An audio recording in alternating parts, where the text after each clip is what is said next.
Hello à tous, c'est Maxime. On se retrouve comme chaque mercredi à 10h dans ce podcast qui a pour vocation à éclairer et faire gamberger les entrepreneurs qui l'écoutent.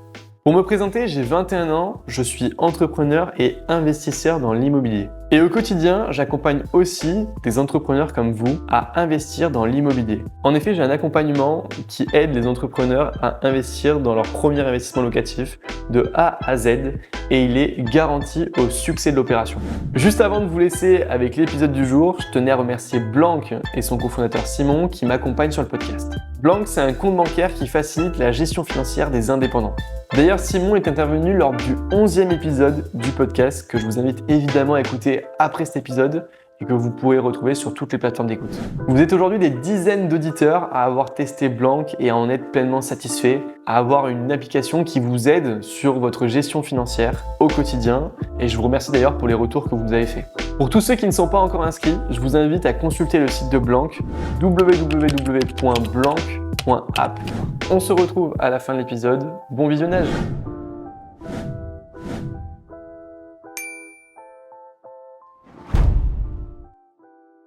Et on se retrouve avec Adrien. Merci Adrien d'avoir accepté mon invitation dans les nouveaux bureaux de Welcome. C'est ça. On va en parler juste après. Est-ce que tu peux te présenter simplement en quelques mots comme tu te présenterais à ta famille, à tes amis? Déjà, merci Maxime pour l'invitation. C'est super sympa et on va passer un bon moment, je pense. Moi, c'est Adrien, 32 ans, papa d'un merveilleux petit garçon qui a 2 ans, marié, entrepreneur heureux. Je pense que c'est important. Et voilà, aujourd'hui, je suis entouré, rempli de très belles personnes, amis, proches, famille. Donc voilà, tout fonctionne pour moi. Tout fonctionne. Dans quel domaine t'es pour les auditeurs qui ne te connaissent pas? Dans quel domaine tu travailles aujourd'hui? Tout ce qui touche à l'immobilier. Ok. Eh bien, on va y venir juste après. Dans la deuxième partie du podcast, on ira sur toutes ces parties-là. La première partie, on va revenir un petit peu sur ton enfance, mais juste avant, en préambule du podcast, je voulais quand même dire à nos auditeurs qu'on se connaît plutôt très bien, puisqu'on est associés sur des projets de marchand de biens et je suis content que tu passes dans le podcast et que tu partages un petit peu toute ton enfance et que tu puisses aussi inspirer des personnes qui veulent se lancer dans l'immobilier. On est aussi aujourd'hui amis dans la vie, donc c'est vrai que t'es une très belle personne et je suis ravi que tu sois dans le podcast. Merci à toi. Si on revient un peu plus en arrière, le compliment. si on revient un peu plus en arrière dans ta vie, sur ton enfance, est-ce que tu peux nous partager qui était Adrien quand il avait 7-8 ans? 7-8 ans. C'est l'âge où on commence à avoir un peu l'âge de raison, on dit, donc on commence à s'en souvenir de cet âge-là. Il est arrivé, je pense, à 28 ans, moi, mon âge de raison. J'avais un poil de retard. Disons que j'étais un garçon gentil, mais très polisson. Très polisson. Que ce soit en classe, que ce soit dans la vie. J'ai fait les 400 coups. Ma mère, pour la petite histoire, ne me trouvait pas de nounou, donc ma sœur en pâtissait, parce que la seule nounou au moment qu'elle avait voulu me prendre, j'avais arraché toutes les fleurs pendant que ma mère faisait l'entretien, pour voir le prix et les conditions de garde. Voilà. Donc très gentil, très attachant, mais très turbulent, donc pas forcément facile à gérer. On en parlera après. J'ai fait une grosse introspection il n'y a pas très longtemps, donc j'ai découvert pourquoi aussi j'étais comme ça.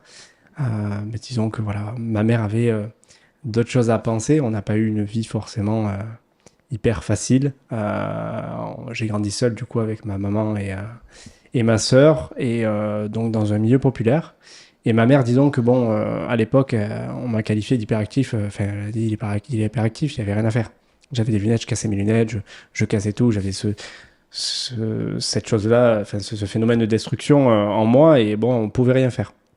Donc j'ai pas forcément été accompagné dans tout ça, donc j'ai grandi un petit peu comme j'ai pu, et ma maman aussi a fait tout ce qu'elle a pu, parce qu'on a grandi avec beaucoup d'amour et beaucoup de valeurs et de principes. Et c'était déjà pas mal, mais qui t'étais quand t'étais à l'école? Qu'est-ce que tu faisais? Est-ce que t'étais un bon élève ou... Alors bon élève sur les notes, ouais, parce que j'ai de bonnes capacités. Mais pas du tout bon dans le comportement. Mais pareil, toujours ce côté gentil, pas forcément à manquer de respect. À l'adolescence, si, un peu quand même. Okay. Je pense que c'est l'âge rebelle, donc c'est quand même une majorité des jeunes de cet âge-là qui se révoltent un petit peu sur certains sujets. Donc à des moments un petit peu irrespectueux, mais surtout turbulents, quoi. en fait, dès qu'il y avait une connerie à faire, j'étais là, quoi. Ouais. J'étais là, et s'il y avait moyen d'être le leader de ça, c'était parfait, quoi. Donc, faire les plus grosses bêtises au collège, au lycée, Ouais, c'était souvent ça. T'as eu un moment dans ton enfance qui t'a marqué et qui t'a fait avoir un déclic par rapport à la vie ou par rapport à un moment Dans mon enfance, je sais pas, ça a été très compliqué. Moi, je me rappelle de rien quand je suis petit. Je pense que ça a été un... Ouais. Et après, dans ton adolescence ou même dans... Je pense, je dirais plus quand j'ai vraiment commencé à bosser, Ok. que je me suis rendu compte de ce qu'était capable de faire un homme vrai, un homme qui se lève le matin, un homme qui va au charbon, quel qu'en soit l'emploi, le sujet, la manière de le faire, l'argent qu'il gagne, en fait, un homme qui se lève. Ok. Voilà, parce que je considère que quand on est un homme, on a deux bras, deux jambes. Une femme peut avoir plus de difficultés, la garde des enfants, il y a plus de difficultés à trouver un job ou autre, mais pour moi, quand on est un homme, voilà, un homme digne de ce nom, on se lève et on doit assurer la protection des siens et travailler, tout simplement. Ouais. Et quand tu as commencé du coup avant de faire tes études, est-ce que t'avais des aspirations de métier que tu voulais faire en particulier plus que d'autres? Alors tout petit, on avait quelque chose en commun, Maxime, avant qu'on se connaisse, c'est que tous les deux, on voulait faire éboueur. Ouais, c'est vrai. Ça, c'est dingue. Hein. Ouais, c'est dingue. Mais pendant longtemps, moi, ça m'est resté. Hein. Mais mes parents, ils étaient dépités. Quoi. Ouais, moi, pareil. Moi, je me levais le matin pour voir les éboueurs. Quoi. Ah, c'est clair. J'adorais ce métier. Donc ça, c'était quand j'étais vraiment petit. Et après, plus grand, honnêtement, non, j'avais pas forcément d'idées, j'avais pas forcément de modèle. Depuis l'âge de 12-13 ans, je bossais avec mon oncle les week-ends, mon parrain, qui m'a appris de belles valeurs de travail. Je bossais avec lui en électricité dans le bâtiment. J'avais eu son conseil que si je devais faire quelque chose dans le bâtiment, il me conseillait l'élec. C'était un des métiers qui paye le plus. Aujourd'hui, je le sais, avec les travaux, c'est le... c'est le métier qui coûte le plus cher. C'est le métier qui coûte le plus... C'est le poste qui coûte le plus cher sur le second œuvre. Et réellement... ça me disait pas forcément, en fait. J'étais pas forcément... j'avais pas plus d'appétence que ça. J'allais bosser avec lui, ça me plaisait, mais pas plus que ça, quoi. Ok. Un parcours scolaire classique après, sur la fin c'est-à-dire que tout se passait bien 4e, je me fais sortir du collège privé là où j'étais.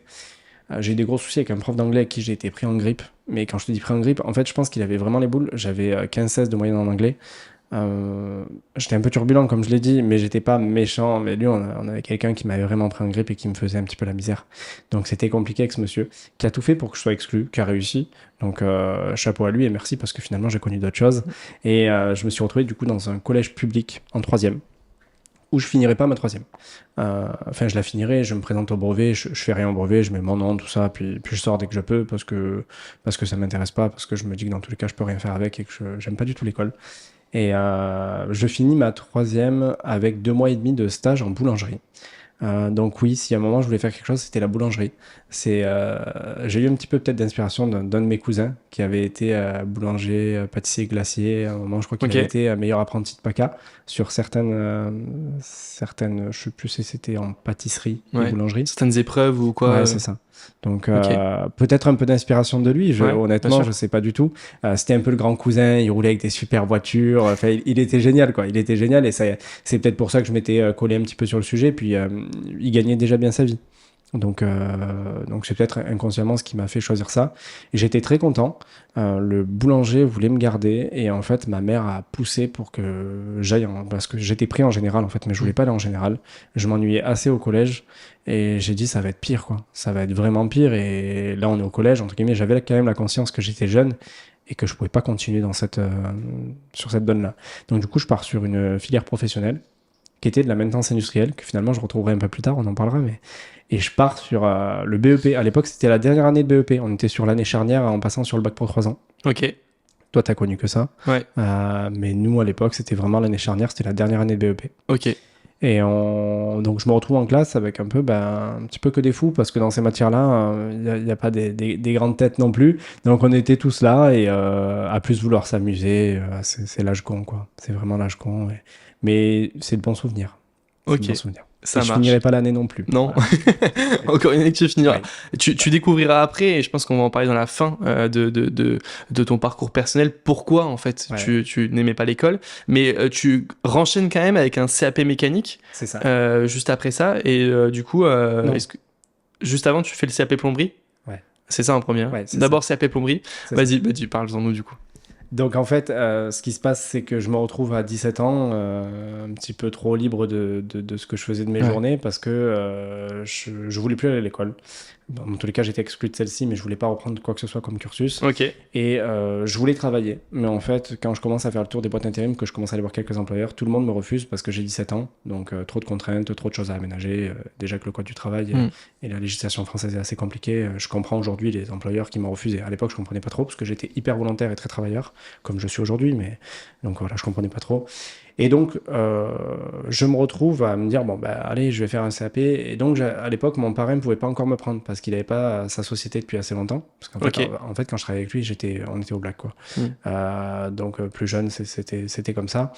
Et sa société avait moins de, je sais plus, c'est 3 ou 5 ans. Et du coup, il ne pouvait pas prendre d'apprenti. Et donc, je me suis retrouvé finalement à partir en plomberie. Donc, je reste 1 mois et demi chez le premier patron. Un gros problème avec l'autorité, toujours. Aujourd'hui, mais beaucoup moins quand même. Ceux qui me connaissent rigoleront bien en écoutant, je pense, le podcast. Mais j'en ai toujours aujourd'hui, mais quand même beaucoup moins. Et finalement, à l'époque, ça m'a causé beaucoup de tort de ne pas vouloir du tout me conformer à quoi que ce soit qui ne me convenait pas. Alors, beaucoup de tort d'un côté, mais beaucoup d'avantages aussi, parce que finalement, ça a permis aussi de qualifier des choix et d'aller vraiment jusqu'au bout des idées. Et donc voilà, donc je sors de ce patron, j'en retrouve un autre, même pas 2-3 semaines après, parce que pareil, très travailleur, donc bon profil, je présente bien, je sais me vendre, donc ça se passe bien.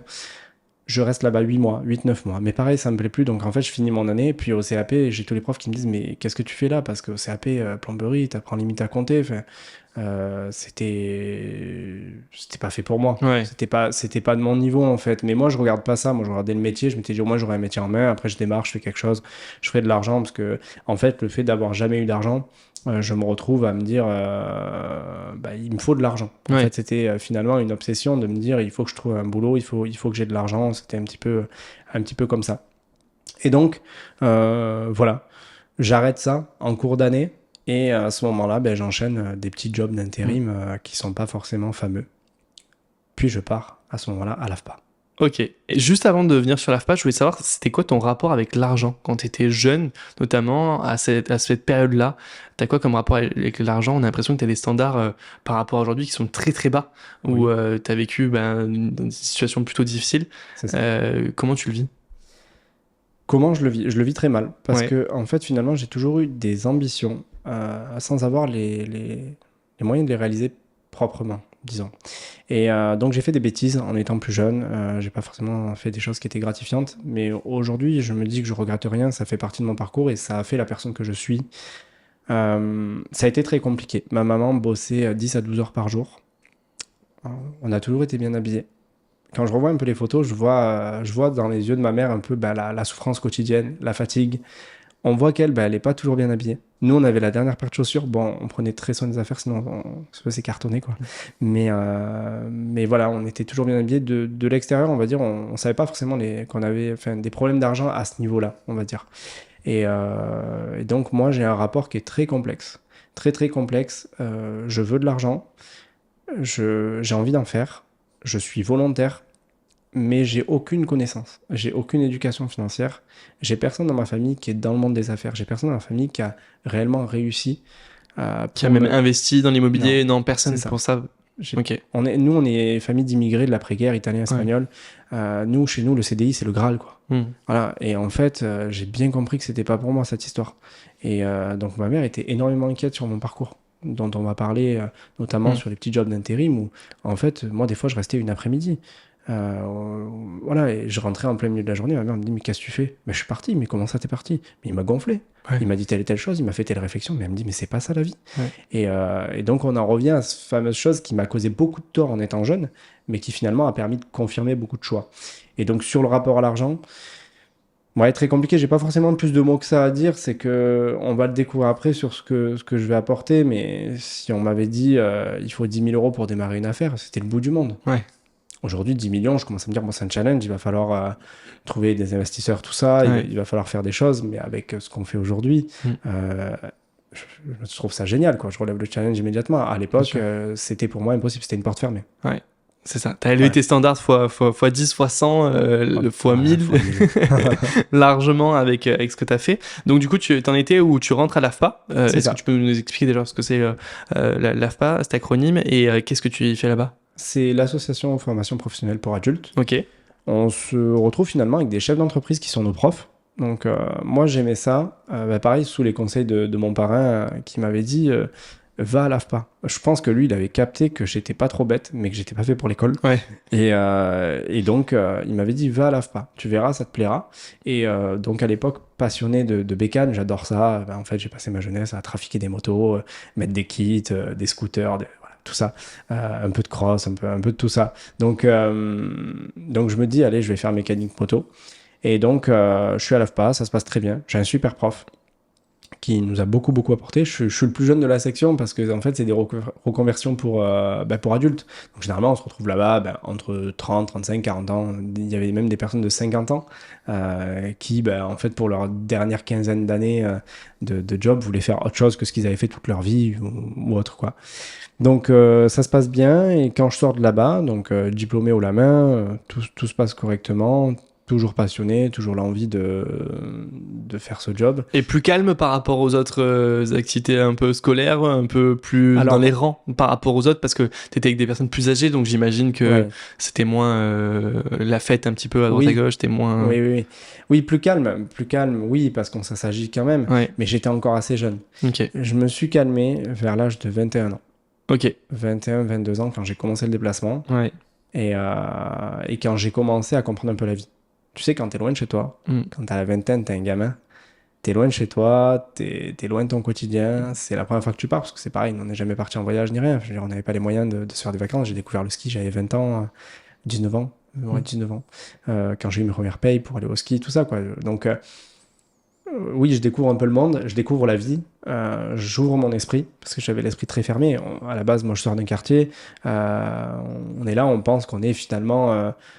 emprisonné là-dedans. On se dit, bon, il n'y a pas forcément beaucoup plus d'issue qu'un mauvais monde, entre guillemets. Et on se dit, faire de l'argent, finalement, on voit les gens autour de nous qui font de l'argent, ils font pas des choses très bien.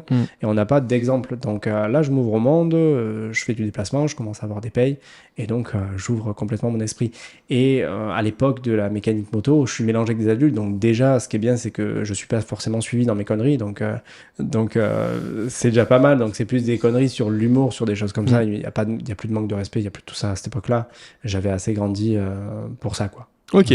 Tu sors de ça, tu rentres directement dans une activité dans un garage. Quand tu fais de la mécanique moto, on pourrait penser que c'est ça qui suit derrière. Alors c'est ce qui aurait potentiellement dû suivre et finalement en faisant les choses un petit peu à l'envers parce que je m'étais pas renseigné forcément des débouchés ou de tout ce que ça pouvait réellement m'apporter financièrement. Et là, je fais le tour des garages. Déjà, je capte que c'est un secteur hyper bouché, que c'est très compliqué de trouver un job. Et quand je vois les offres qui tournent un petit peu sur certains sites, Indeed, je crois. Ouais. C'est un site de recherche d'emploi. Ouais. Exactement. Je me souviens tellement plus. Ça fait 13 ans. Du coup, même 13 ans. Quand je recherche, je vois qu'en fait, on est payé entre 1400 et 1600 euros. Donc à l'époque, le SMIC est à 1003. Donc en fait, c'est un poil plus que le SMIC.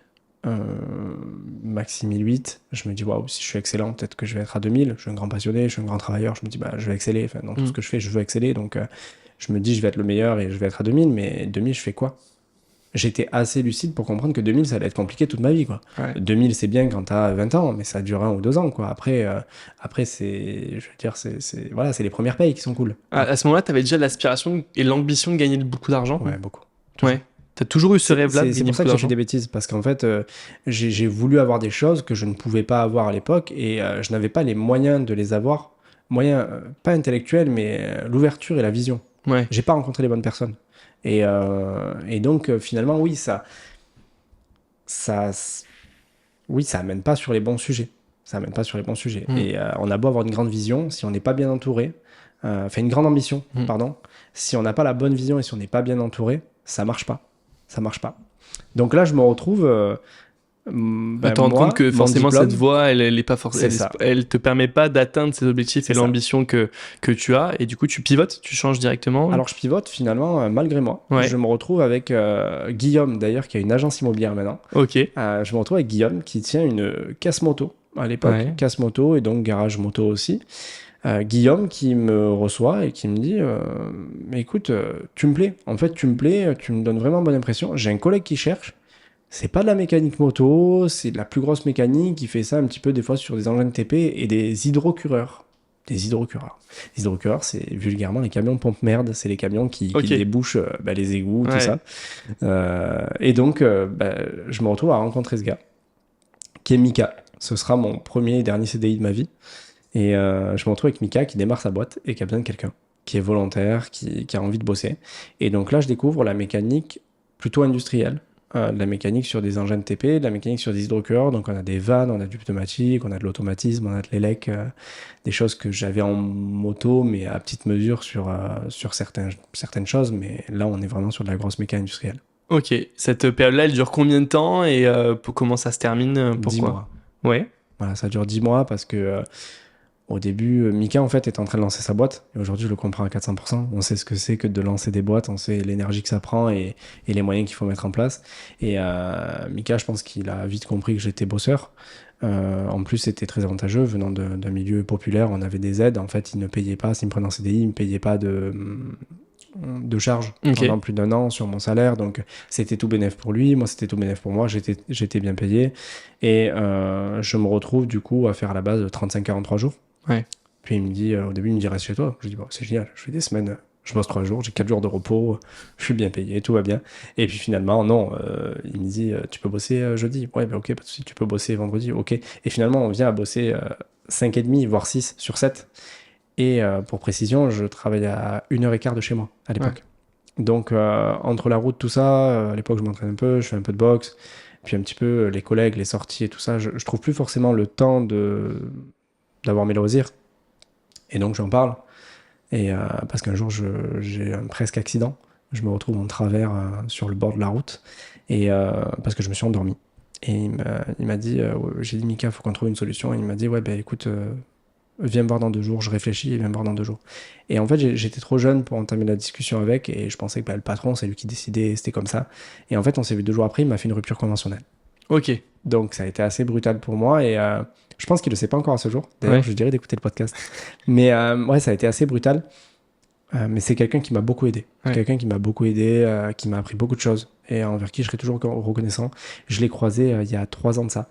Et du coup, on s'est revus. Il m'appelait Kiki. À l'époque, c'était mon surnom. Et du coup, il m'a vu dans un magasin. Il me dit, oh, Kiki. On s'est fait la bise. Et c'était génial. Mais voilà, pour dire que c'est une belle histoire, même si ça s'est fini un petit peu brutalement. Mais je retire du positif, finalement, de cette expérience-là professionnelle. Et ça, si ça s'était pas terminé aussi, même brutalement, bah, t'aurais pas eu tout ce derrière ça. J'aurais pas rebondi comme ça. Voilà. Bah, je pense que c'est ce qu'il faut se dire à chaque fois. De toute façon, quand on a quelque chose de mauvais qui se présente, ouais. On a toujours du bon derrière qui nous attend. Et là-dessus, il y a toujours du bénéfice. Exactement. Et donc voilà, donc ça s'est passé brutalement. Mais aujourd'hui, je comprends totalement sa position. Et à l'époque, je ne l'ai pas forcément comprise. Quoi. Ouais. Voilà. Bon, ça se comprend aussi, le premier aspect, le premier point de vue, etc. On le comprend pas forcément, même quand c'est nos parents qui nous en parlent dans notre enfance, etc. Tu pars dans le nucléaire après. Une fois que tu as terminé cette première activité, tu as une opportunité de partir dans le nucléaire. Est-ce que tu peux nous expliquer pourquoi et surtout qu'est-ce qui t'attire dans ce domaine-là ? Alors en fait, comme toujours, j'ai envie de connaître et comprendre les choses. Donc quand je pars de chez Mika, je me dis je vais retourner à l'AFPA. Okay. Et je passe un diplôme de niveau 4, donc l'équivalent bac pro, sur de la maintenance industrielle, pour justement être performant et comprendre ce que je fais, parce que je faisais des choses avec Mika, mais j'avais pas du tout ses connaissances, j'avais pas les compétences de faire un diagnostic électrique, des choses comme ça, donc je pars apprendre ça. Donc j'apprends tout, et pareil on se retrouve avec quelqu'un qui a tenu une boîte, qui a bossé à l'étranger, donc finalement l'école c'est plus... c'est pas la vraie école comme tout le monde, où t'as le prof qui a jamais rien fait. En fait. Finalement il t'apprend à bosser, et il va te dire sur les règles de base, on va dire que ça se passe comme ça, mais là, je te conseille de faire ça. Et en fait, tu vas gagner du temps. Et là, en termes d'efficacité, c'est comme ça. Et là, il te met le process en place. Et moi, c'est ce qui me plaît. On y va, on est efficient, on avance. Et c'est ce qui m'a toujours plu, finalement. Donc, c'est pour ça que j'avais une très bonne expérience, du coup, sur le CAP Mécamoto. Et donc, j'ai réitéré ça. Je sors de là, diplômé, content, motivé. Et je me dis, go, on va chercher du boulot. Et là, on me présente à une agence immobilière, une agence d'intérim. Petit lapsus, à une agence d'intérim, c'est ça. Et du coup, j'ai le responsable qui me dit, ok, je te fais passer tes habilitations, parce que pour rentrer en nucléaire, tu as beaucoup d'habilitations qui coûtent assez cher. Il me dit, je te fais passer tes habilitations, et puis derrière, tu bosses, quoi. Donc là, il me fait passer mes habilitations, et puis finalement, il me donne pas de boulot. Ok. Je me dis, mais c'est bizarre quand même. Enfin, le gars, il a mis un budget, quoi. Je veux dire. Et puis, je l'appelle. Au début, je l'appelle, j'ose pas trop. Je l'appelle une fois toutes les semaines, une fois tous les 10 jours. Et puis, il me dit, non, mais t'inquiète pas, quand il y aura quelque chose, je t'appellerai, tout ça. Et puis, j'attends. En fait, il se passe 2 mois et demi. Et là, au bout de 2 mois et demi, je craque complet. Je l'appelle. Et j'offre le ton et je pète un plomb. Je pète un plomb littéralement et je lui dis, écoute, c'est simple, c'est soit tu me remets les habilitations et je vais chercher ailleurs, parce que j'ai quelqu'un qui me veut, soit tu me fais bosser, quoi. Il me dit, si tu veux, il a qu'à te les payer. Je dis, écoute, si tu me les donnes pas sous 48 heures, je t'envoie l'inspection du travail. Les habilitations, elles m'appartiennent. C'est à mon nom. Oui, tu les as payées, mais ça fait 2 mois et demi que j'attends. Donc moi, je peux pas attendre plus. Donc c'est soit on travaille ensemble, soit je vais ailleurs. Je suis pas contre travailler ensemble, je suis pas fâché, mais il faut me trouver un boulot. Bizarrement, il m'appelle 2 jours après, il m'a trouvé un boulot. Et là, je démarre. Au début, je démarre sur les barrages EDF, donc les centrales hydroélectriques qu'on appelle. Je travaille sur plusieurs choses. Et ensuite, je pars sur la partie nucléaire. Ok. C'est quoi tes missions là dans ces jobs-là ? Des missions franchement pas fameuses, parce qu'en fait, la grosse méca comme ça, on n'est qu'une chaîne, on n'est qu'un maillon de la chaîne. Et finalement, on fait une tâche qui va s'ajouter à une multitude et réaliser un projet. Et c'est d'ailleurs la problématique, une des problématiques qui m'a vraiment dérangé dans ce milieu-là, c'est que c'est tellement de la grosse méca que finalement, tu n'as pas l'impression de faire grand-chose. Et la tâche que tu fais, elle n'est pas forcément gratifiante. Surtout quand tu es intérimaire. À la base, tu es appelé un peu comme la serpillère, tu es appelé en renfort. Et tu te doutes bien que c'est pas toi qui vas faire le super job quand tu arrives. Donc il faut se démarquer des autres. Et au début, tu peux pas te démarquer des autres. Parce que déjà, tu viens d'être diplômé, donc tu continues à apprendre. Tu bosses, donc tu te tais et tu fais ce qu'il y a à faire. Mais en soi, on fait pas des choses gratifiantes. Par exemple, sur des grosses vannes, les grosses vannes de barrage, elles sont démontées, donc tu imagines la taille, et tu changes les joints. Donc voilà, changer les joints, c'est du carrelage. Oh, vraiment, je suis vraiment dans les mots. C'est du caoutchouc épais de plus 5-6 cm sur 15 cm de large, et tu le perfores toi-même. Tu le trouves toi-même et tu vas le visser avec des vis spéciales, des pattes spéciales. Enfin voilà, il n'y a vraiment rien de gratifiant, c'est de la grosse méca. Et en soi, demain, je te mets dessus, tu peux le faire. C'est vraiment c'est un job d'enfant, quoi. Mais voilà, ça. Au début, c'est les premiers jobs qui te font rentrer un petit peu dans chaque fois les lieux où tu vas, et après, tu montes, j'imagine, en mission en termes de responsabilité. Tu te fais ton nom, tu te fais ton nom, tu te fais tes armes, et c'est plus ta personne qui va regarder, parce qu'en soi les compétences là tout le monde sait le faire, donc ils peuvent appeler tout le monde et ça fonctionne avec tout le monde sur le niveau de compétences. Mais après ce qui va faire que tu te démarques, c'est le côté humain et le côté feeling que tu vas avoir avec tout le monde et comment ça se passe, quoi. Ok, voilà. Et comment ça se passe ? Ça dure combien de temps cette période d'intérim où tu es dans un premier centre, donc tu disais un barrage, tu as fait aussi des centres nucléaires, tu as fait différentes choses. Combien de temps ça dure cette période-là ? Ça dure environ 3 ans et demi. Et après, je suis appelé par un chasseur de tête qui me propose un job, mais j'y croyais pas du tout. Enfin, c'est un job niveau ingénieur. À cette époque-là, j'ai 24 ans. Et il me dit, voilà, j'aimerais bien vous rencontrer, on a un poste à vous proposer pour être chef de projet sur les DUS. Les DUS, c'est les diesels ultime secours, c'est les postes Fukushima, suite à la catastrophe qu'il y a eu là-bas. Ok. Finalement, c'est des gros moteurs de bateau qui prennent le relais sur les commandes de la centrale nucléaire. Très bien. Si jamais il y a un problème sismique, attaque. Donc ça sert à rien aujourd'hui, mais par contre quand il y a un problème ça sert. C'est ça, exactement. Donc aujourd'hui ça n'a jamais rien servi. En France ça n'a jamais. Tout s'est bien passé. Ouais. Et heureusement. Et donc il me propose ça sur Tricastin. Finalement je suis à côté de la maison et avec une paye assez attrayante, avec un statut cadre et tout. Donc quand t'es jeune tu comprends rien, t'es en tant que cadre, tu dis c'est génial. Tu sais pas les charges qu'il y a derrière. Tu sais pas en réalité du brut au net que tu perds des centaines et des centaines d'euros. Et donc, moi, au début, tout me va sur le papier. Donc, premier entretien se passe bien. Le deuxième, je suis appelé à Lyon. Ça se passe bien aussi. Je pense que ça se passe bien parce que je suis clair et concis, comme d'habitude. J'explique ce que je sais faire, ce que je sais très bien faire. ce que je peux apporter et surtout ce que je ne sais pas faire. Et l'objectif n'est pas de vendre du rêve, l'objectif est vraiment de savoir se vendre, mais pas de vendre du rêve, parce qu'on est quand même sur des gros postes. Et l'objectif, c'est... Je savais que j'allais être largué tout seul, en fait.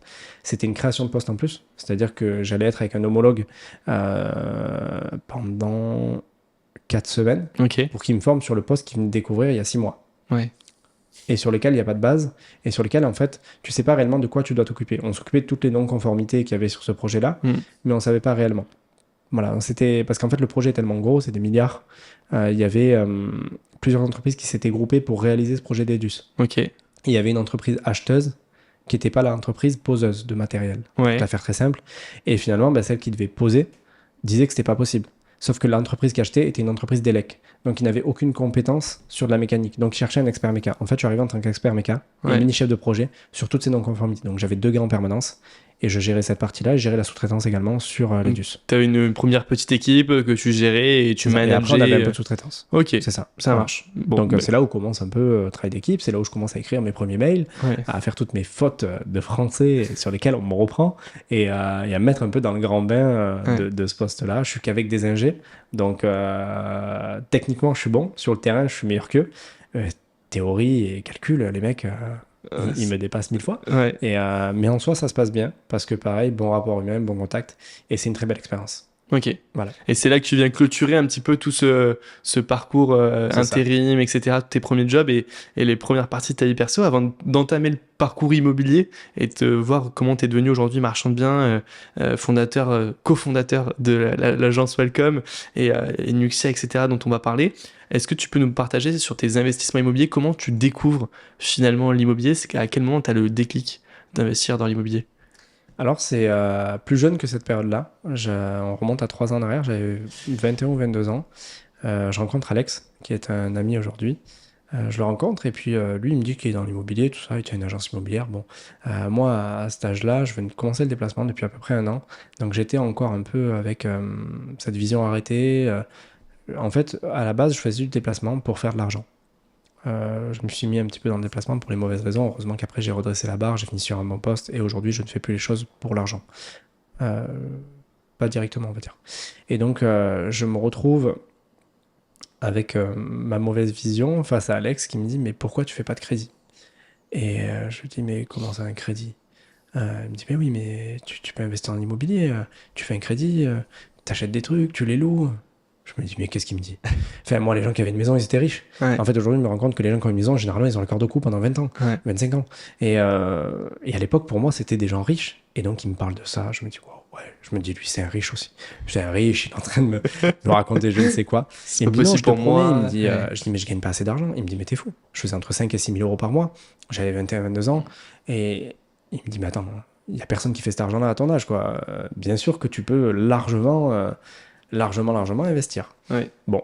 Et là, finalement, ça fait tilt. Et je commence à aller me renseigner un petit peu sur Internet. Et je fais un parallèle rapide sur l'argent. Au début, j'ai commencé le déplacement. Comme tout petit jeune de quartier, je voulais une voiture. Donc, je m'étais dit, dès que j'ai 20 000 euros de côté... Toi et les voitures, c'est vraiment une histoire d'amour, hein, franchement. Bon, aujourd'hui, on a de vraies voitures. Et à l'époque, je voulais m'acheter une BM. Je sais pas. C'était comme ça.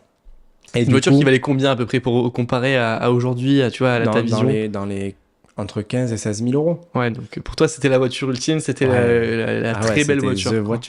C'était the voiture. Et du coup, je me dis, bon, dès que j'ai 20 000 euros, je me l'achète. Et je me dis, non, faut que j'ai au moins le double. Donc dès que j'ai 40 000, je me l'achète. Quand je suis arrivé à 20 000, en fait, j'ai eu cette réflexion de me dire, non, Adrien, attends, tu viens d'économiser jusqu'à 20 000. Il faut que tu aies de la sécurité, il faut que tu aies... Voilà, Si demain tu as un problème avec la voiture, justement, si tu as X ou Y sujet qui tombe, il faut pouvoir quand même faire quelque chose. Donc déjà un peu un raisonnement par rapport à l'argent, de gestion financière, qui t'est pas venu par l'éducation, mais qui t'est venu un peu tout seul, par habitude, ou comment ça t'est venu? Ce côté safe, c'est quand même ma maman. Ma mère a vraiment... toujours penser au lendemain, elle a toujours appris à compter. Faire attention. Ouais, et montrer la valeur. Montrer la valeur. Nous, elle nous achetait des paires de TN. À l'époque, on avait des TN. Ça valait 200 balles la paire de chaussures. Ou 160, je sais plus. Ça coûtait cher les TN. Ça coûtait cher. Et 160 balles, finalement, ma mère, elle disait, tu te rends compte, maman, pour ça, elle va travailler à peu près 15 heures. Et tu dis oui, tu te rends pas compte. Non. Mais quand tu commences à bosser, et tu travailles 15 heures, toi. 15 heures. Et là, tu te dis, ouais, ok. Et tu te dis, ma mère, elle a bossé 1 jour et demi pour moi, en fait. 1 jour et demi pour juste ma paire de chaussures. Et pour la petite histoire, je m'habillais aussi qu'avec des survêtements Lacoste à l'époque qui valaient 200 € l'ensemble. Ma mère m'en a acheté un et je voulais plus qu'elle m'en achète d'autres. Le reste, je me suis tous acheté moi. Ça me faisait mal au cœur. Ça m'a toujours fait mal au cœur de voir ma mère dépenser de l'argent pour moi, en fait. Et surtout quand j'ai commencé à grandir, je voulais plus d'argent. Enfin, je voulais de l'argent, mais plus de ma mère, quoi. Et du coup, tout ça pour faire le parallèle économie, voiture au début, puis j'ai le double, j'ai 40 000 et je me dis, mais qu'est-ce que je vais faire avec un BM, moi? Mais non, je continue à mettre de l'argent de côté. Et là, je rencontre Alex. Donc, je faisais un petit peu la rétrospective de ça. Et donc, quand je rencontre Alex, j'ai un petit peu de sous de côté. Et donc, il me dit, il m'explique ça. Et je rentre. Je me dis, ok, ça fait un petit peu le chemin dans ma tête. Et quelques temps après, je me mets à regarder des vidéos sur YouTube. Donc, c'est l'époque de Cédric Anissette et Yann Darwin. Tout ça, c'est les premiers qui sont sortis et qui finalement se sont régalés sur ce domaine d'infoprenariat, quoi. Et je découvre Yann Darwin, que j'aime beaucoup. J'aime son parcours, j'aime son dynamisme, j'aime la personne. Et donc, je me dis, ok, le gars, il parle vrai, il va dans le dur, il parle de chiffres, ça me plaît. Et donc, mes journées de déplacement sont rythmées à faire de l'argent, bosser la journée. Je rentre le soir, je m'entraîne, je mange bien à cette époque-là. Et très bien, oui, très très bien. Du riz, de la dinde, de la salade, que des trucs comme ça. Et puis, je me cale toutes les vidéos d'Yann Darwin, jusqu'à lire son livre qui m'a totalement formaté. Il y en a beaucoup, il y en a beaucoup qui ont eu des déclics grâce à Yann Darwin. Il y en a certains pour qui c'est Christopher Wangen. Il y a eu quelques. Christopher Wangen, c'est plus récent. C'est plus récent, c'est après Yann Darwin, mais il y a Olivier Seban qui était là encore avant. Exactement.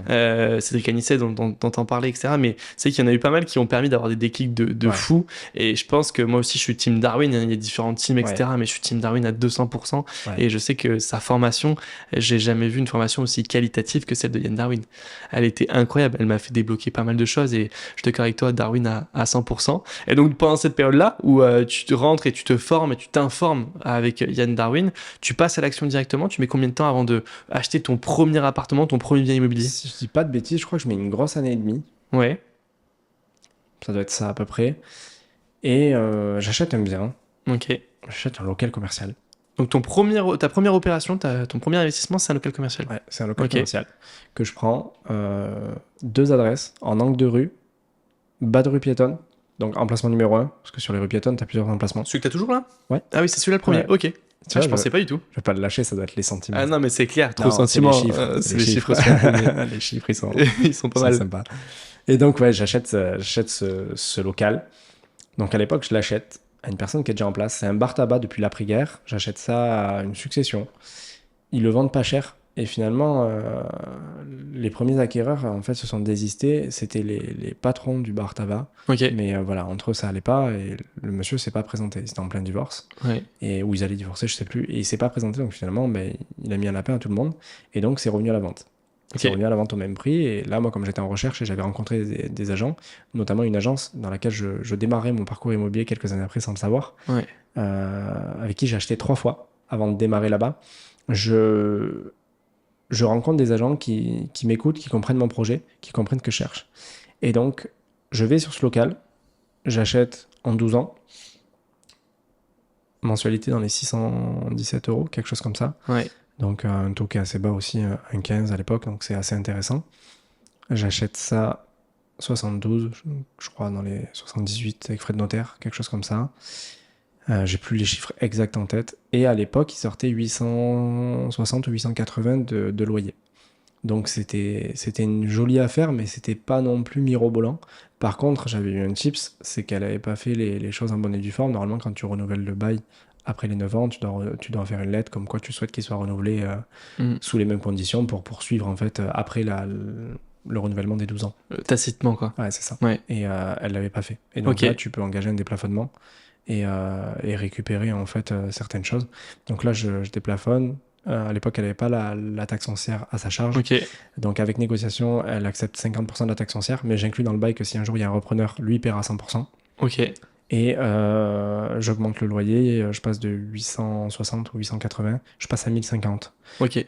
Voilà, après, il avait une affaire qui tournait très bien, j'aurais pas fait ça à un commerçant qui tirait la langue. Bien sûr. Premièrement, ouais. c'est pas mon objectif. Déjà, on va parler vraiment d'intérêt pur, c'est que j'ai pas du tout objectif que la personne s'en aille. Oui.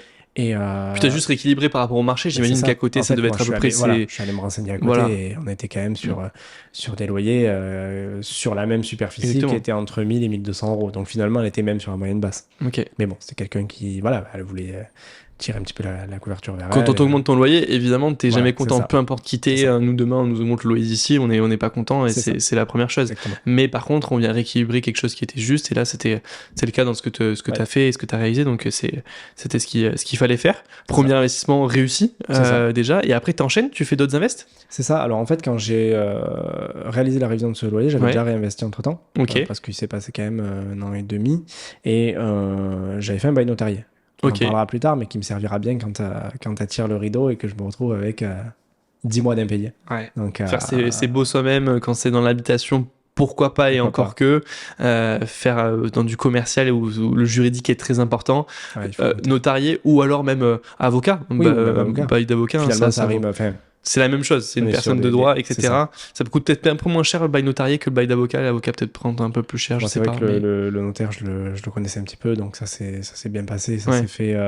C'était correct en prix. C'était correct en prix. Je l'ai même payé moi pour pas avoir de discussion, parce que normalement, c'est souvent preneur de le payer, ou à minima 50-50, mais je lui ai rien demandé. Je l'ai fait moi, je savais ce que j'allais encaisser derrière, et voilà. Disons que le cash flow des premiers 8 mois, c'est même pas.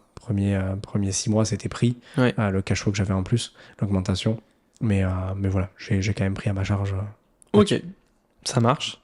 Et 1 an après, j'enchaîne du coup avec un investissement. Donc au début, l'agent IMO de l'époque, qui est le responsable d'agence, qui sera mon futur responsable quand je démarre l'immobilier, ne comprend pas forcément ma demande parce que ça y est, je suis formaté Darwin, je parle que chiffres.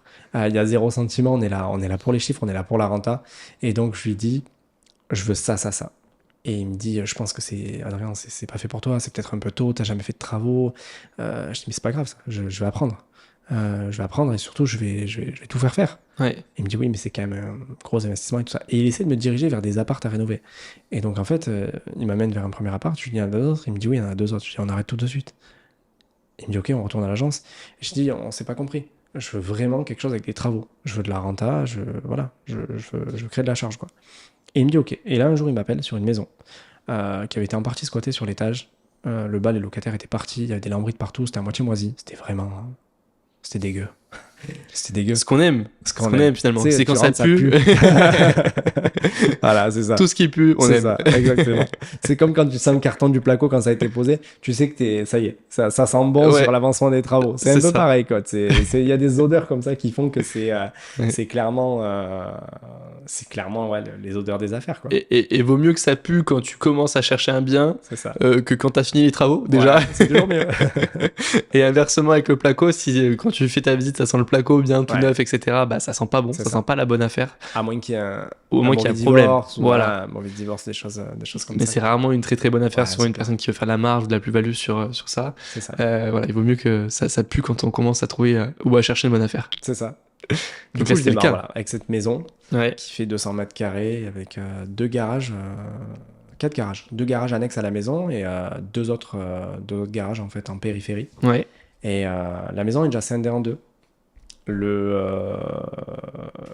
y a déjà 2 compteurs. Ok. Donc déjà c'est la maison que t'es un peu plus haut là, que t'es un peu plus haut. Là où j'ai revendu, j'ai monté la copro, j'ai revendu. Et avec le garage où tu peux faire. Ouais, là où je vais construire. Là où tu peux construire. Ok, ça marche. Exactement. On parlera de l'essorage de la parcelle sur ce projet-là. Ouais, c'est intéressant. Ce projet, il est très très. Ouais. Ah, tu peux pas faire plus. Hein. Non, là c'est pas possible. Il y a plus un seul bout de mètre carré constructible sur la parcelle. Ouais. Excuse-moi, je t'ai coupé. Vas-y. Non, il y a pas de souci. Et du coup, je démarre sur ce projet. Ouais. Et en fait, quand je calcule les chiffres, quand je calcule les travaux, parce que je fais faire un petit peu des devis, au début, j'ai pas vraiment les chiffres que je paierais, parce que je vais être un peu un tortionnaire sur ce projet. Du milieu d'où je viens, sans garant, sans rien, je ne pouvais pas me rater. Donc malheureusement, les premiers artisans, ça a été dur, parce que j'ai été très très dur avec eux. Mais on expliquera après que 6 mois après, je saurais leur rendre l'appareil avec autre chose. Et du coup, on démarre sur ce projet. Avant de démarrer, il se passe que la renta, elle est pas là. Et en fait, en pleine nuit, je rêve que j'aménage les deux garages annexes, que j'ouvre au milieu et qu'en fait, ça fait un appart. Et en fait, je rêve ça. Donc, je le note vite sur mon téléphone. Je me rendors. Et le lendemain, je me lève. J'ai l'impression de rêver quelque chose. Je me dis, oui, je crois que j'ai noté quelque chose. Et je me dis, la renta, elle se fait comme ça, comme ça. Et donc là, je retourne sur place, je fais une revisite. Et je me dis, ok, je peux faire un T2. Et là, je me dis, à combien il me revient le T2 ? Il me revient à temps. Ok, c'est rentable. Je fais. Et donc là, je décide d'avancer sur le projet. Donc ça se passe en fait comme ça. Il n'y avait pas forcément beaucoup d'attrait sur cette maison parce qu'on est quand même sur une époque 2018, beaucoup de biens à la vente. Tu as vraiment le choix, tu as l'embarras du choix. C'est comme ça va arriver, je pense, d'ici peu de temps où on a déjà du gros volume, on le voit au niveau des biens qui rentrent et ça va continuer à croître. Tout simplement, on est sur un marché aujourd'hui un peu plus d'acquéreurs que de vendeurs. Et donc, à cette époque-là, c'était pas forcément plus convoité que ça. Ouais. Donc, cette maison, je l'achète 132 000 €. J'arrive à la terminer avec 3 appartes. Un de 85 mètres carrés, un de 62 mètres carrés, 65 mètres carrés, je crois. Ouais. Un autre de 38 mètres carrés. 32, pardon. Là, ça remonte à loin. 32 mètres carrés. Importe. Voilà. T2, T3, T4. Donc, j'ai un peu de tout. Ouais. Et j'arrive à terminer à 223 000 €. Ok.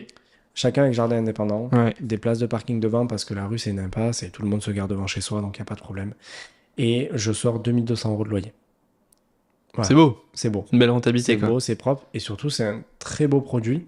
Produit liquide. J'ai toujours été beaucoup plus friand des maisons à diviser que des immeubles de rapport. Voilà. En tout cas, le centre-ville, moi, de là où j'habite, m'attire pas forcément plus que ça pour y faire de l'immeuble de rapport. Pourtant, je vois aujourd'hui le fait d'être agent IMO, je vois beaucoup de clients qui investissent et qui ont de belles rentas entre 14 et 15%, qui font des jolis trucs aussi en ville.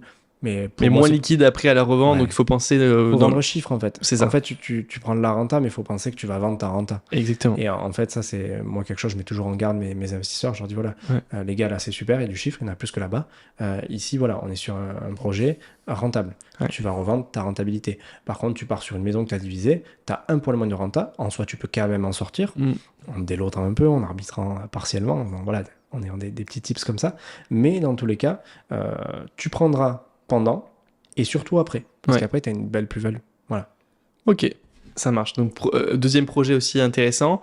On va peut-être pas faire tous les projets immobiliers que tu as fait, mais je pense que le dernier projet que tu as fait, quand même, qui est d'un niveau hyper intéressant, et ça nous fera une transition pour parler de Nuxia. On enchaînera après sur la partie agence immobilière et marchand de biens. Mais pour clôturer un peu ces investissements-là, tu fais un énorme projet où tu fais des suites romantiques. Je te laisse en parler parce que ça a été 2 ans de chantier. 2 ans de difficile, très difficile. La première année, ça a été, mais la deuxième année, très compliquée. Nuxia, ça commence par une histoire où on se fait duper sur une affaire par quelqu'un de très mal intentionné et à qui on n'accordera pas plus que ces 2 secondes que je viens de passer, qui finalement nous dupe et on se retrouve avec une soi-disant franchise, enfin voilà, des choses qui ne collaient pas, des chiffres qui ne collaient pas, et on se dit pourquoi faire la route avec quelqu'un qui nous ment, quelqu'un qui finalement nous a dupé. Donc on va faire notre route seul et on va faire notre propre marque. Et là, on avait juste une Love Room qui était sous cette pseudo-franchise, qui n'a jamais été finalement. Et on a au-dessus 2 suites que l'on fait. Donc finalement, on achète une maison avec ma femme, avec une SCI. On achète une maison qu'on divise en 3. Donc la suite du bas fait plus de 100 mètres carrés. Et chacune des suites du haut font à peu près 52-53 mètres carrés. Chaque suite a son thème. Et chaque suite bénéficie également de la piscine extérieure qui fait 9x3 et d'un spa extérieur également. Donc aucun vis-à-vis, voilà. Quelque chose pour l'exploiter en location courte durée. Exactement. Et on est sur des suites très haut standing. Il y a l'art design, la bohème chic et la volupté. Donc j'ai été très challengé sur ce projet. Très challengé humainement, moralement, financièrement et aussi en termes de créativité. Parce qu'en fait, comme on n'avait aucun appui, on s'en est rendu compte rapidement. C'est pour ça qu'on a quitté cette fameuse marque dans laquelle on était sur la base. On a dû créer un mur d'eau. On n'avait pas de cahier des charges, on n'avait rien. Et en fait, déjà, pour commencer, je fais une première rampe qui finit à la poubelle qui coûte 2500 €. C'est un exemple de perte qu'on a eu sur ce chantier. Je pense que quand on quantifie un petit peu toutes les pertes et les galères qu'on a eues sur les surcoûts et tout, je suis à peu près à 35 000 € de trop Pas de trop, parce que j'ai mis 80 000 euros sur la table, mais j'ai 35 000 euros finalement qui sont vraiment dans le vent, quoi. Voilà. Donc ça a été assez compliqué. Et ça, il faut pas, c'est pour ça pour les auditeurs qui nous écoutent aujourd'hui aussi, se lancer sur un premier projet comme ça, quand on commence l'investissement, c'est quand même super compliqué. Il faut être vachement plus aguerri, il faut avoir déjà fait du chantier, et même financièrement, heureusement que tu avais tes autres projets qui sortaient du cash pendant ce moment-là, parce que sinon ça aurait été très compliqué financièrement. Exactement. Donc je pense qu'il faut aussi en parler. Il n'y a pas que des réussites dans l'investissement, c'est sûr, et tu le prouves aussi. Je pense que c'est l'accumulation d'échecs qui fait la réussite. Exactement. Et après, bon, forcément, heureusement qu'on n'a pas des échecs aussi gros que la réussite, parce que sinon, on serait vite sous l'eau. Mais en soi, effectivement, c'est un enchaînement d'échecs qui fait que tu arrives à un moment du succès, quoi. Et aujourd'hui, à l'heure où on parle, tu viens de lancer ces suites-là, elles commencent à tourner. Comment ça se passe là? Il y en a 2 sur 3 aujourd'hui. Ça se passe très bien. Et 2 duos, du coup, les 2 premières. L'Art Design et la Bohème Chic. Donc, l'Art Design qui est d'un style un petit peu contemporain, avec de l'époxy au sol, on a des matériaux de qualité, tout est asymétrique, c'est quelque chose qu'on ne voit pas partout. Donc on a une très belle thématique là-dessus. Et on a la Bohème Chic, d'un style bohème, un petit peu baliné. C'est plus classique, mais par contre, après, c'est très très beau. C'est magnifique, et ça rappelle Tu l'as vu, t'as dormi dedans. Ouais, j'ai dormi dedans même. Donc non, c'est super, et je pense que les 2 vont cartonner. Et puis quand la volupté sortira aussi, je pense que ça va super bien marcher. Vous êtes sur un marché où vous allez complètement être décorrélé, en termes de prix par rapport aux autres Askia, parce qu'il n'y a pas d'équivalent. Non, il n'y a pas de comparatif sur les 30-40 km aux alentours. C'est impossible. Donc, Et tout est une expérience. Un petit peu moins sur celle du haut, mais celle du bas, on a quand même un bassin intérieur avec un mur d'eau de 10 mètres linéaires. On a de l'eau qui coule sur des vitres, mélangée aussi à du carrelage. Enfin, j'en parle un petit peu pour la technicité. Ça a été très compliqué d'avoir tous les alignements parfaits. Et ils sont pas parfaits, je te rassure aussi. Mais en soi, ça fonctionne très bien, c'est très beau.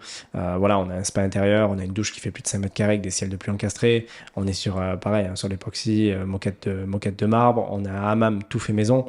À bord vitré, on n'a pas de poteau, donc pareil, ça a été de la technicité et beaucoup de choses à mettre en place. Donc voilà, on est sur une suite romantique dans laquelle on peut aller stopper le temps. À un moment, c'est important aussi de stopper ce fameux temps auquel on court beaucoup après nous, et on a de grosses journées, et en fait s'évader dans un lieu comme ça, c'est magnifique.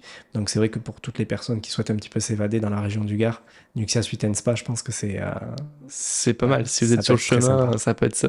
Je vous y invite à regarder sur, de toute façon, évidemment, on mettra les réseaux sociaux dans le lien de la description, et vous pourrez aller voir, on mettra aussi, je pense, la suite volupté ou un lien de Airbnb, je pense, dans la description, on en discutera ensemble après, et vous pourrez cliquer dessus pour aller voir ça directement. Je passe très rapidement sur ta partie lancement de la partie immobilier pour qu'on aille sur ce qui nous intéresse, l'agence Welcome et la partie marchand de biens. Mais du coup, en mars 2020, tu te lances dans l'immobilier, dans une première agence, puis après tu rejoins un réseau. C'est là où tu apprends tout finalement dans cette... Alors dans cette agence, j'apprends tout. On a humainement le responsable d'agence qui est pas fameux, qui est puant, mais par contre... il est bon. Il est très bon. Il est très bon, honnêtement, il faut savoir rendre à César ce qui est à César. Il m'a très bien formé. C'est vraiment grâce à lui que j'ai pu performer. Enfin, grâce à lui. Il m'a donné les armes. Voilà, derrière, j'ai utilisé les armes et je suis allé jusqu'au bout des choses. Parce que forcément, après, c'est la volonté et le travail de chacun. En soi, il m'a donné les armes et les bonnes compétences pour pouvoir exceller là-dedans. Après, j'ai toujours eu une appétence commerciale. Dans ma famille, on m'appelait gitan. À l'époque, j'achetais déjà des motos que je revendais plus cher, des voitures que je revendais plus cher. Voilà, des choses comme ça. Pas forcément des grosses marges, mais voilà, j'étais déjà un petit peu dans le petit business là-dessus. Donc je me régale. Je travaille là-bas pendant 1 an et quelques. Puis à un moment donné, on avait des gros problèmes, on avait des honoraires qui étaient très chers. Nous, on était très mal rémunérés, on était à 40%, quoi. Donc franchement, 40%, quand tu vois que le gars, tu lui sors 100 de chiffres et que tu as 40 000, c'est compliqué, quoi. C'est compliqué. Et du coup, voilà, moi, à un moment, je lui parle déjà des honoraires parce qu'en fait, j'ai des gens qui m'ont dit « Adrien, vraiment, c'est avec vous que j'ai envie de travailler, mais je n'ai pas les moyens de vous payer. » Voilà, parce qu'en fait, on avait des honoraires qui étaient décorrélés complètement du marché. Et quand tu lui en parlais, c'était une vieille agence, une agence qui avait 18 ans d'ancienneté. Il disait, mais ça a toujours été comme ça. Oui, mais c'est ça le problème, c'est que ça a toujours été comme ça. C'est qu'à un moment donné, il faut se poser les bonnes questions. Quand nous, on est entrepreneurs, on le voit. Même des fois, au bout de 6 mois, 2 mois, 3 mois, on se dit, non, mais il faut changer la donne. Là, on remet tout le temps tout en question. C'est ça qui permet d'évoluer face à un marché qui est très compliqué. Exactement. Ça permet de toujours réussir à rester dedans, quoi. Et donc voilà, donc on avait un petit peu ces soucis-là. Et humainement, ouais, trop de choses qui me dérangeaient. Je me sentais bridé aussi. En fait, on était là que pour produire. On gérait pas les compromis, on gérait rien de tout ça. Il y avait la secrétaire qui était sa femme qui s'occupait de rentrer les biens et tout. Des fois, l'annonce nous convenait pas du tout. Les photos, c'était pas mis dans l'ordre qu'on aurait voulu. Enfin, on n'avait pas la maîtrise complète. Et moi, ce que j'aime, c'est pouvoir faire du sur-mesure, pouvoir me démarquer, pouvoir apporter ce que je veux à mes clients. Donc, je quitte ça pour aller dans un réseau. Plus, quoi. Exactement. Je quitte ça pour aller dans un réseau immédiatement. Je redémarre ailleurs, avec qui j'ai une belle relation, un beau feeling avec le PDG de cette boîte et avec qui ça se passe bien même encore aujourd'hui. Et voilà, je suis là-bas jusqu'à il y a fin du mois de juillet. Donc là, voilà, il y a à peu près un mois. C'est ça, 1 mois et demi quand on écoute le podcast, exactement. Exactement, c'est ça. Où je quitte ce réseau. Voilà, donc là, dans ce réseau-là, ça fonctionne bien. Et j'ai essayé à un moment de le booster parce que je le trouvais beaucoup trop plat. Parce que le PDG a aussi d'autres activités. Finalement, il n'avait pas mis l'énergie ni les moyens pour plus le redynamiser. Donc j'avais proposé et tout. Il était super chaud. Après, voilà, la tête un peu partout. Voilà, peut-être le manque financier aussi, je sais pas. On n'a pas pu évoquer le sujet, mais il m'a pas apporté les moyens nécessaires pour pouvoir vraiment travailler sur ces sujets-là, faire exposer les équipes, me déplacer. Parce qu'on avait fait une soirée sur Lyon. Ça s'était très bien passé avec les collaborateurs. J'avais filé 2-3 tips. Et l'objectif, après, c'est de les suivre. Les commerciaux, il faut les suivre. Il faut aller avec eux sur le terrain. Il faut voir ce qui va pas. Où est-ce qu'ils ont de l'appétence, quel est leur point fort. Sur quoi on doit travailler pour exploser, quoi. Voilà. C'est pas grave, on va le faire sur le welcome, hein. Il n'y a pas de souci. Exactement. Et c'est pour ça qu'on a décidé enfin, pas pour ça exactement, mais c'est ce qui nous a poussé derrière à créer Welcome. Moi, en soi, j'avais envie de créer ma structure.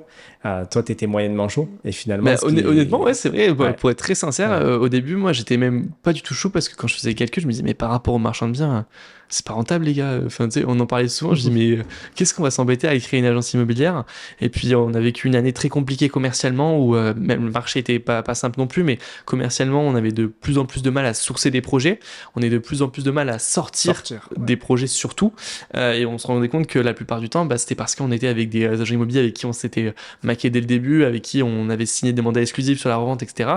et qui n'étaient pas forcément les plus performants sur ce domaine-là, spécifiquement. Donc, on n'est pas le moyen, nous, de récupérer commercialement le bien et de sauver l'affaire, parce que dans certains cas, c'était ça qu'il aurait fallu faire.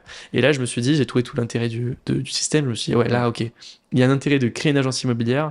Et puis, en fait, je suis passionné aussi par l'immobilier, passionné par l'aventure qu'on fait ensemble. Exactement. Et là, aujourd'hui, se dire qu'on a lancé, du coup, quand le podcast sortira il y a 15 jours, l'agence immobilière avec plus de 10 collaborateurs ensemble, je pense que c'est génial, quoi. C'est une aventure qui va être incroyable. Et j'ai vraiment hâte de la passer, de la réaliser, même si ça va nous amener à perdre un peu de temps sur l'aspect marchand de biens, à réduire ce temps-là. Aujourd'hui, moi, maintenant, c'est totalement OK de le faire ensemble parce qu'on s'est mis d'accord sur les objectifs et qu'on sait où est-ce qu'on va et pourquoi on le fait surtout.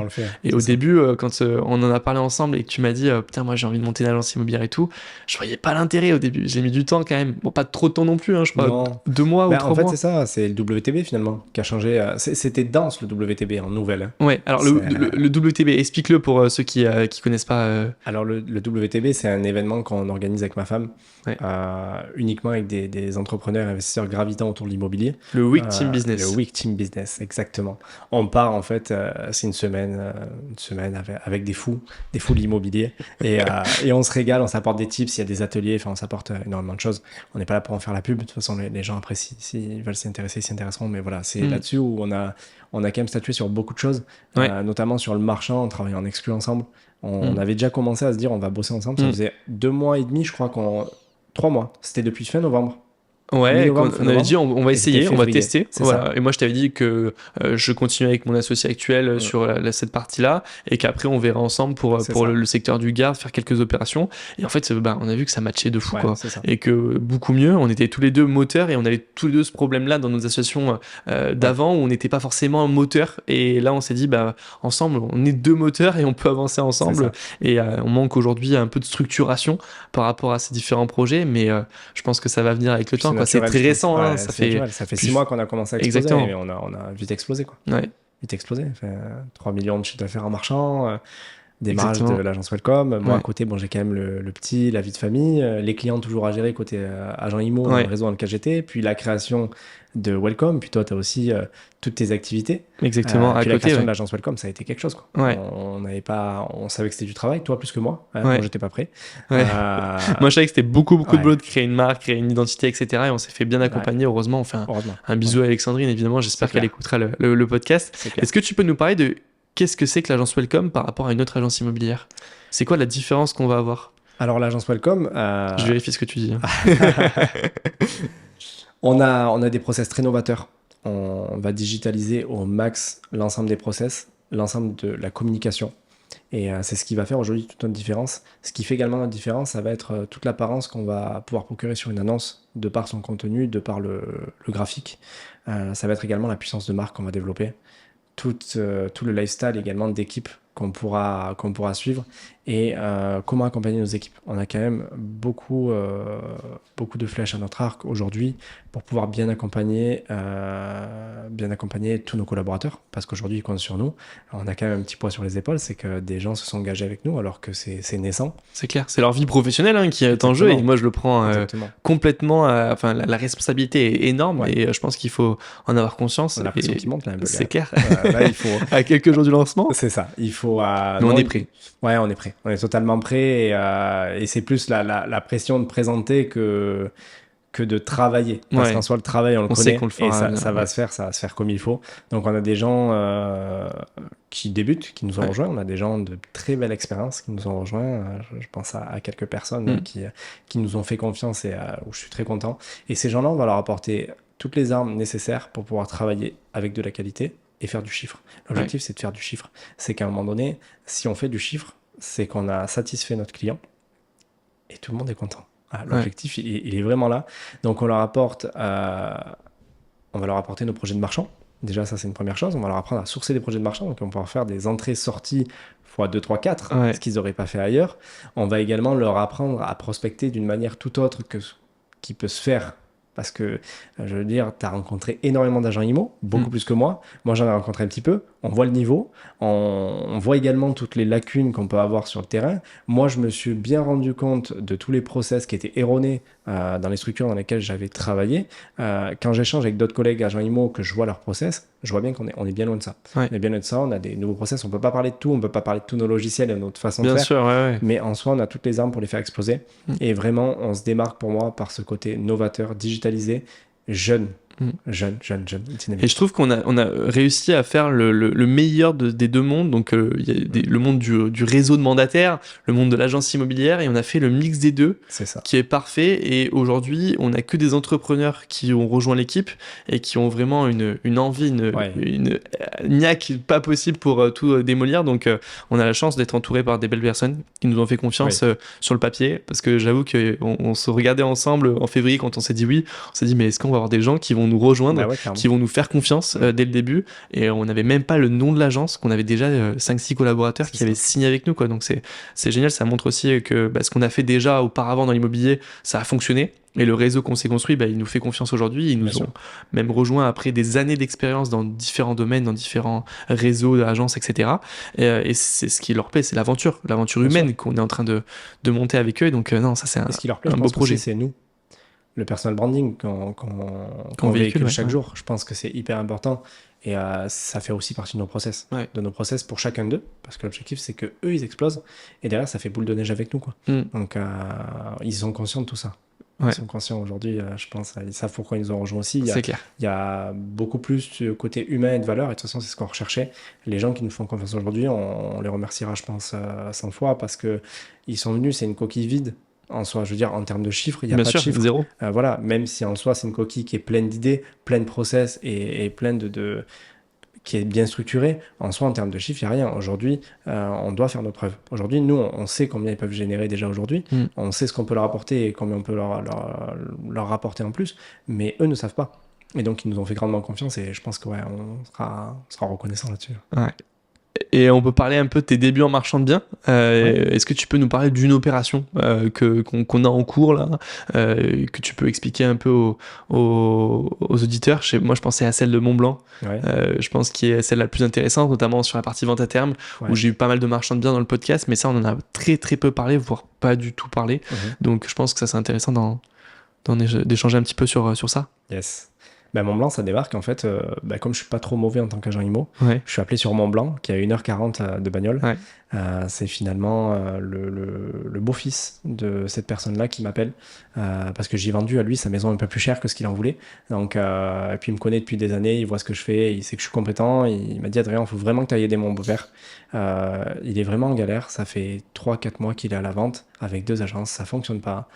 Ça marche pas. Bon, il m'envoie le bien, j'appelle ce monsieur, je prends attache avec lui, je fais une préétude et là je lui partage mon analyse. Et je lui explique déjà qu'en fait, c'est pas qu'il est avec un mauvais agent IMO, c'est simplement qu'on n'est pas au prix.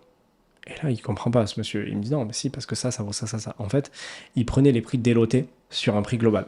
Et surtout par rapport au marché, on n'était ni face à une rentabilité qui correspondait aux attentes des investisseurs, ni face à quelqu'un qui pouvait faire un mix résidence principale plus location. En fait, il était face à aucune attente. Il n'y avait aucun projet qui correspondait finalement à cet ensemble immobilier-là qui était très compliqué, qui n'était pas forcément très atypique. Et c'était un gros budget pour quelqu'un qui voulait acheter une résidence principale. 720 ou 750, je crois qu'il est commencé à 750, il est retombé à 720. C'est ça. Et finalement, il me dit qu'il me rappelle en début d'année. Bon, je me dis, c'est mort. Je veux dire, après, moi, j'avais besoin d'avoir un interlocuteur qui comprenait la démarche parce que j'étais à 1h40. J'ai accepté de prendre la commercialisation et l'ensemble l'ensemble du projet en charge. Néanmoins, 1h40 de route, on ne les fait pas au hasard. On les fait avec quelqu'un qui est à l'écoute, quelqu'un qui va nous faire confiance et avec qui on va avancer, quoi. Évidemment, oui. Et donc, j'ai ce monsieur qui me rappelle, début d'année. Donc là, je suis assez surpris, mais très content. Et donc, il me dit, écoutez, il faudrait qu'on se rencontre, faudrait qu'on voit. Je dis, allez, on prend un rendez-vous. Donc là, je vais à sa rencontre et je lui explique. Je lui dis, en fait, quelqu'un qui cherche à faire un mix RP plus LOC, il va rechercher ça. Là, on n'y est pas. Il était à moins 800 €, je crois, par mois, entre les impôts et tout. Je dis, il n'y a personne qui va vous acheter ça. C'est clair. Derrière, on va avoir l'investisseur. Lui, il perdait, non, c'est l'investisseur qui perdait 800 €. Je crois que celui qui était en RP perdait 1500. Parce qu'en fait, il avait une part de crédit à sa charge qui retombait aussi. Il y avait un loyer en moins. C'est ça, exactement. Et donc, j'explique tous ces points. Et je dis, il n'y a pas 36 solutions. Pour moi, il y en a 3. La première, on baisse le prix vraiment drastiquement, on vend l'ensemble. La deuxième, l'ensemble, sous réserve qu'on arrive à le vendre à un prix médian. Bien sûr. La deuxième, c'est tout simplement, vous faites l'opération, je vous y accompagne, on délote, on revend. Ils ne voulaient pas du tout la charge mentale ni financière de ce projet-là. Et la troisième, j'ai dit là, les seuls qui peuvent vous faire une vraie offre, ce sont des marchands de biens. Parce que eux vont faire de la marge. Et eux ne recherchent pas la même chose que du locatif, et le projet ne dure pas 20 ans. Et donc là, je lui explique tout l'intérêt de travailler avec du marchand de biens, et notamment avec nous. C'est quelqu'un qui m'a fait confiance, qui nous a fait confiance. Bien sûr. Donc voilà, et là, on lui a fait 2 offres d'achat.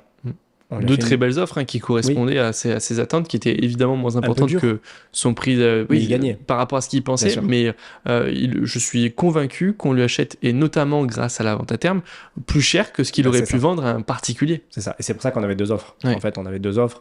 La première, finalement, avec nos frais déduits, parce qu'on a des investisseurs derrière qu'on doit rémunérer. Évidemment. Donc forcément que les frais financiers, c'est pas lui qui les percevait. Et la deuxième, avec tous les frais financiers rajoutés. Finalement, je crois que ça lui a rajouté, 60 000 de plus sur la table. Ouais, c'était à peu près ça. Donc c'est quand même pas rien, 60 000. On s'approchait de 10% du prix d'achat. Donc c'était très bien pour lui.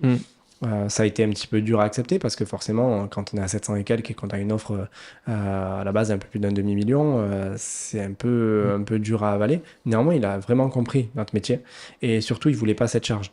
Et en fait, le fait de pas vouloir cette charge, c'est la situation qui fait qu'il a accepté aussi. Si ça avait été un monsieur qui avait accepté la charge financière et mentale de le faire, de toute façon, on serait pas là en train d'en parler. Bien sûr, non. Il aurait fait l'opération parce qu'il aurait... Non, on répond à une vraie demande, à un vrai besoin là, sur ça. On est solutionneur. À un moment donné, le marchand de biens, je pense qu'il faut le voir comme ça. Surtout que on est des marchands de biens 4.0 quand même. On n'est pas là pour faire de l'escroquerie. On est là vraiment pour aider les gens dans une certaine situation. Ça se fait que si ça peut se faire. Ouais. En soi, on est déjà tombé sur des gens qui ont fait l'opération, on est déjà tombé sur des gens qui ont dit ça ne m'intéresse pas et je vends seul et qui sont encore aujourd'hui à la vente. Ouais. Voilà, chacun son projet. En soi, nous on a le nôtre, on a Bien surtout un business à tenir. Donc voilà, Mont-Blanc, c'est 4 maisons qui ont été loties à la base, donc finalement on arrive, il n'y a rien à faire. Techniquement, tout est fait. On a juste un petit peu d'administratif et de juridique sur la partie, à la base, mise en copro. Puis on voit qu'on met les premières annonces et que la mise en copro freine. Bon, c'est dommage parce que la mise en copro, c'est finalement ce qui est le meilleur fonctionnement sur de la durée. C'est plus simple, normalement. C'est ça. Ouais. Et moi, quand je sonde les gens, c'est moi qui prends la commercialisation en charge. Forcément, on n'a pas pris un autre agent. Et quand je sonde les gens préfèrent l'indivision. Donc là, on bascule, on met en indivision. Et on aura le géomètre et quelques frais annexes à payer là-dessus. Et donc voilà. Donc on a des locataires également qui sont en place sur la moitié des maisons. On a le propriétaire et un locataire qui part incessamment sous peu et qui libère les lieux. Demain. Exactement. Donc là, on passe sur la vente à terme sur 12 mois. Donc c'est-à-dire qu'on a fait de la pré-commercialisation pendant 4 mois. On avait vendu un lot. Le deuxième, je crois que... Non, deux lots. Deux lots étaient sous compromis. 1 et 2, ouais. C'est ça. La villa 1 et 2 étaient sous compromis. Ouais. On a passé l'acte et donc on a un engagement de rachat sous 12 mois. Quoi. Ouais, donc juin prochain, on rachète et on va donner congé au bail à l'ensemble des locataires parce qu'on a ventilé la vente. On a été un petit peu malin. On a ventilé la vente pour éviter que les locataires puissent rester dedans et que le bail soit reconduit tacitement pour 2 ans. Ouais. Exactement. Et parce qu'on a reçu des petites menaces. D'un locataire qui nous a dit qu'il connaissait les lois et donc on a ventilé la vente et je pense que c'est là où aussi on a été malin et safe pour pouvoir dormir tranquille et pour pouvoir laisser le temps à ces gens de partir. On a un accord avec eux, s'ils veulent pas partir, c'est le propriétaire qui donnera congé. En soi, on sait qu'en fait, en juin 2025, on aura remboursé, on aura encaissé, et on aura sorti ces lots qui sont sans difficulté parce qu'ils sont très beaux. Quoi. Oui, c'est des très beaux biens et il suffit juste qu'ils soient vides et libres de toute occupation pour les commercialiser et les vendre bien. Donc c'est vrai que pour ce projet-là, on l'a tourné dans tous les sens et on était parti d'un principe, on l'a changé, on l'a adapté et je pense que c'est ça aujourd'hui la qualité d'un marchand de biens première, c'est de savoir s'adapter à chaque situation et surtout chaque projet et à chaque fois trouver la meilleure issue possible, que ce soit pour les différentes personnes humaines qui se gravitent autour du projet, les acquéreurs, les vendeurs, les locataires et en même temps surtout pour lui parce qu'un marchand de biens doit faire de l'argent donc il doit respecter sa marge par rapport à la situation et surtout ne pas être bloqué, ne pas être en défaut de paiement, etc. Donc je pense que c'est ça qu'il faut savoir pour les auditeurs qui veulent devenir marchand de biens, c'est savoir s'adapter dans toute situation à tout moment et quand t'es deux, c'est quand même beaucoup plus simple parce qu'on voit pas le nombre d'échanges qu'on a eu par rapport à ce projet-là où chacun a apporté à un moment donné une idée, une réflexion qui a fait tout changer dans le projet et qui a fait que ça soit une réussite. Et si aujourd'hui on réussit aussi bien ce projet-là qu'on va venir filmer avec Valentin, en plus Zani demain, ça va être génial ça aussi, c'est grâce à ça, c'est grâce au fait des deux. C'est là le principe même de l'association où nous on est quand même assez complémentaires sur ces différentes parties. Totalement. Et je pense qu'il y a une addition à retenir qui est totalement fausse mathématiquement, mais qui est tellement vraie dans l'association, c'est 1 plus 1 égale 3. Ouais. Et ça, quand t'en es conscient, t'as tout compris. Ouais, c'est clair. Avec le bon associé. Ouais. Parce que 1 plus 1 parfois peut faire moins 1. Ouais. Ça dépend avec lesquels. Mais voilà, si t'es avec un bon associé, ça peut vraiment très très bien marcher. Super. Écoute, on arrive sur la fin du podcast. C'était génial. Passer un excellent moment avec toi. J'ai redécouvert un peu beaucoup de choses que je connaissais quand même. Pareil. mais je te remercie. J'espère que ça va plaire à nos auditeurs. Si vous voulez suivre Adrien, n'hésitez pas sur les réseaux sociaux.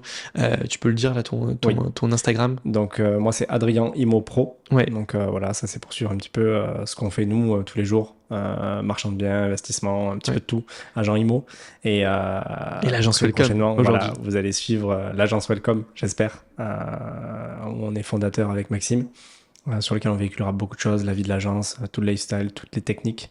On va diffuser pas mal aussi sur de l'actu IMO et tout ça, sur l'investissement, donc je pense qu'il y a un bel intérêt à nous suivre. Et également, je fais la petite promo pour Nuxia Suite & Spa. Bien sûr, vas-y. J'en reparle, mais voilà, si vous êtes de passage, ce sera un plaisir de vous recevoir.